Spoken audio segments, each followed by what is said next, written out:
네, 반갑습니다. 약사 이진수입니다. 오늘은 제가 이제 이 독감 환자 5년 새 최고치에 도달했다라는 기사를 듣고 제가 부랴부랴 또 이 독감 관련된 이야기를 한번 해볼까 합니다. 최근에 또 이제 이 감기 이야기를 제가 또 공부를 했었는데 제가 한번 이야기를 이 PPT를 통해서 한번 이야기해 보도록 할게요. 독감 환자가 5년 새 최고에 이르고 있고 지금 현재는 약국에서 이 플루에 관련된 치료제들이 불티나게 처방이 되어서 약이 많이 나가고 있다고 합니다. 저희 약국에서도 진짜 이 몸살 감기나 이런 목감기를 통해서 일반 약을 구매하러 오시는 분들이 되게 많이 옵니다. 이 목이 아프다거나 이 고열을 겪는 사람들이 굉장히 많아지고 있습니다. 그리고 또 제가 약제병 시절에 이 코로나도 창궐하고 그리고 독감도 창궐하는 이 더블 팬데믹이 많이 일어났습니다. 독감 환자도 많아지고 있고 코로나 환자도 많아지고 있어서 타미플루도 줘야 되고 기침 가래를 하는 이제 장병분들도 많아서 거의 밤에 새벽에 불려나가는 일이 엄청 많았습니다. 심지어 저희 간부님들이나 저희 부대 사람들도 독감 환자도 많아지고 코로나도 많아져서 격리를 많이 했던 게 기억이 납니다. 그래서 보통 이제 이 독감 치료제로는 이 오셀타미비르가 많이 처방이 되죠. 이 타미플루나 아니면 뭐 이제 오셀타미비르 관련된 제품들이 많이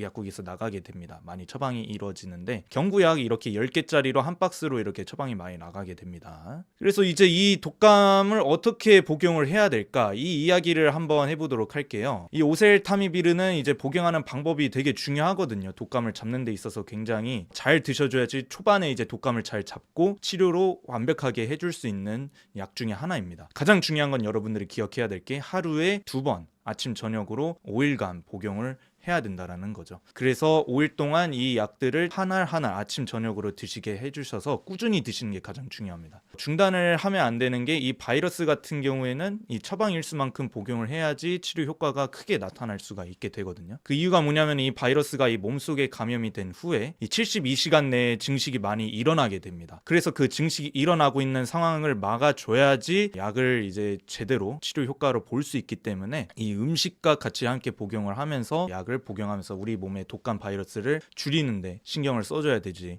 않을까 생각하고요. 그래서 이제 감염자와 접촉한 지 48시간 이내 내가 만약에 이제 이 분이 뭔가 심상치 않다, 뭔가 좀 기침도 많이 하고 열도 많이 난다고 하면은 좀 의심을 해봐야 됩니다. 이게 단순 감기에 걸린 게 아니겠구나, 얘가 독감 인플루엔자 바이러스에 감염이 됐을 확률이 높겠구나, 이런 생각을 하면서 진행을 해야 됩니다. 그렇기 때문에 이 48시간 내에 약을 복용하는 것이 가장 효과적이기 때문에 이틀 안으로는 본인도 이제 의심이 됐을 때는 타미플루 처방을 받는 것이 좋아요. 이건 처방 받았을 때 독감 검사를 해보고 이제 오셀타미비르가 처방이 되지 않을까 생각하기 때문에 병원을 한번 먼저 가보는 게 제일 좋겠죠. 또 한 가지로는 뭐 어른분들 같은 경우에는 이제 타미플루 이제 드시는 거는 뭐 크게 상관이 없겠긴 하지만은 이 소아청소년 부작용 이것이 조금 많이 일어나기도 합니다. 이런 경련이나 이제 선망라고 하죠. 이게 무슨 얘기냐면은 약간 정신적으로 부작용이 온다는 겁니다. 진짜 환청이 막 들리고 저기로 이렇게 불러오는 그런 느낌이라고 해야 될까요? 이런 정신적인 부작용이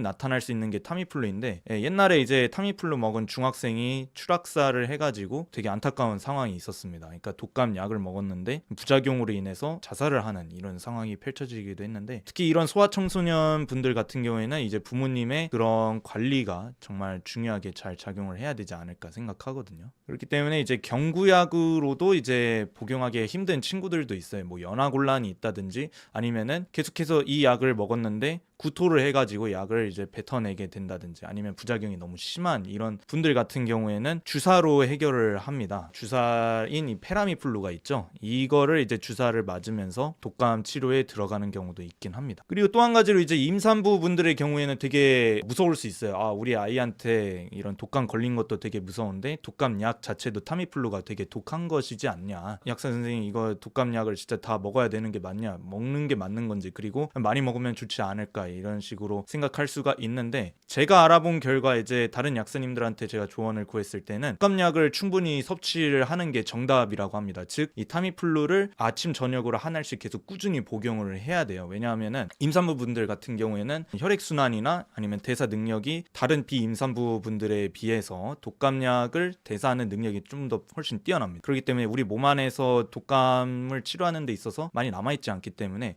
충분히 섭취를 해줘야 되는 것이 가장 가장 중요한 방법이라고 생각을 해요. 그래서 걱정하시지 않으면서 독감약을 충분히 섭취를 해줘야 된다. 그렇다면 이제 병원 문이 닫아가지고 이제 독감약을 못 받았을 때 내가 이제 약국에서 급하게 이제 해열제를 받아야 되는 상황이 있을 거 아니겠어요. 그런 경우에는 과연 약국에서 구할 수 있는 그런 일반 약들이 어떤 것들이 있는지 한번 제가 이야기해 보도록 하겠습니다. 시럽제하고 액상제제 마실 수 있는, 그리고 우리가 먹는 경구약이라든지 아니면 한약제제들, 이런 4가지 경우가 있게 됩니다. 그래서 이제 약사님들한테 저 열이 좀 있고 감기가 있어요 라고 한다면은 대부분 거의 다 이제 종합감기약을 주시면서 이제 한약제제도 같이 드실 수 있게 여러 제제들을 이렇게 제공을 하는 경우가 많죠. 그렇게 해서 이제 첫 번째 경우, 저의 경우에 이제 만약 환자분이 열이 있는데 기침 가래도 이제 나타나게 된다라고 하시는 분들이 있습니다. 이런 분들의 경우에는 제가 이제 해열제로 먹는 약을 먼저 이제 제공을 해드리면서 이제 소청룡탕이나 맹문동탕 같은 그런 기침을 잡아줄 수 있는, 아니면 혹은 이제 가래를 녹여줄 수 있는 이런 한약제제들을 제가 하루에 3번씩 드시게 해주시고, 그 다음에 이 약은 하루에 1알씩이나 이제 2알씩 드실 수 있게 이렇게 제공을 해드리고 있습니다. 두 번째로는 이제 목감기, 이런 분들이 되게 많아요. 최근에는 또 이제 목으로 이제 인후통에 걸린 분들이 되게 많거든요. 그렇기 때문에 이제 열이나 목감기가 있을 때 제가 드실 수 있는 것들이 어떤 게 있을까라고 했을 때는 이 덱시부프로펜이라는 소염제가 있습니다. 소염 진통제로 목에 있는 염증을 잡아주면서 이 응교산으로 이제 감기로 인한 이제 목마름이나 목구멍 이런 것들을 잡아줄 수 있는 이런 제제들을 같이 드셔보시는 게 어떨까라고 생각을 해서 저는 이렇게 제공을 해드리고 있습니다. 세 번째로는 이제 열과 콧물, 비염 이런 것들이 같이 있을 때, 이제 콧물이 계속 나는데 이제 열도 있겠다라고 한다면은 이제 해열제를 함께 주면서, 그리고 갈천신이라는 한약 제제를 이제 제공을 하게 됩니다. 그렇게 됐을 때는 이제 이런 해열로 이제 열을 잡아주면서 이 갈천신으로 이제 코막힘 이런 것들, 비염을 해결을 해줄 수 있는 약을 저희가 제공을 해주면서 감기에 잘 나을 수 있게 이런 식으로 제공을 하고 있습니다. 그래서 마무리를 하자면은 제일 좋은 거는 일단 가까운 병원에서 이 독감 예방 주사를 맞는 것이 가장 중요합니다. 이 예방 주사를 같이 맞아줘야지, 우리가 코로나 때 여러 번 걸린 분들도 있을 거고, 코로나 걸렸는데 별로 그렇게 안 아팠다라는 하는 사람들 중에서는 이 코로나에 걸렸을 때 덜 아프다고 하는 사람들이 있었습니다. 그런 경우에는 이전 예방 주사를 맞았기 때문에 코로나에 대해서 걸렸어도 그렇게 크게 아프지 않았던 경우도 있을 거거든요. 물론 그렇지 않은 사람도 있겠지만은, 뭐 예방 주사에 대한 부작용으로 인해서 더 아프다 이렇게 얘기해 주는 사람도 있겠지만은, 제가 봤을 때는 독감 예방 주사를 맞는 것이 현실적인 예방책 중에 하나라고 생각을 합니다. 물론 이제 독감 예방 주사가 좀 많이 비싸죠. 한 4만 원에서 5만 원, 6만 원까지도 하나요? 어떤 병원에서는 이제 시간을 내서 내가 돈까지 투자를 하면서 예방 주사까지 맞아야 될까? 내가 과연 독감에 걸릴까? 이런 뭐 생각도 하게 되겠지만, 웬만하면은 매년마다 독감 예방 주사를 맞는 것이 가장 좋지 않을까 생각합니다. 그래서 병원에서 진찰을 받고 예방 주사를 맞는 것을 저는 추천을 하고요. 그래서 이제 이런 독감 환자들이 되게 많아지고 있는데, 여러분들 진짜 감기 조심할 수 있도록 마스크 착용을 할 수 있으면 좋고요. 만약 마스크 착용이 쉽지 않다, 그렇게 되면은 이제 약국에서 충분히 해열제를 미리 상비약으로 구비를 해둬도 좋고요. 아니면은 이제 뭐 독감 예방 주사를 맞으면서 이제 생활을 이어나가시고, 만약에 내가 독감에 걸렸어도 이제 타미플루는 꼭 챙겨 먹어야 된다. 5일 동안 연속으로 복용할 수 있게 그렇게 해주시면 되겠다라는 것을 명심하면서 저는 다음 영상에서 찾아뵙도록 하겠습니다. 안녕.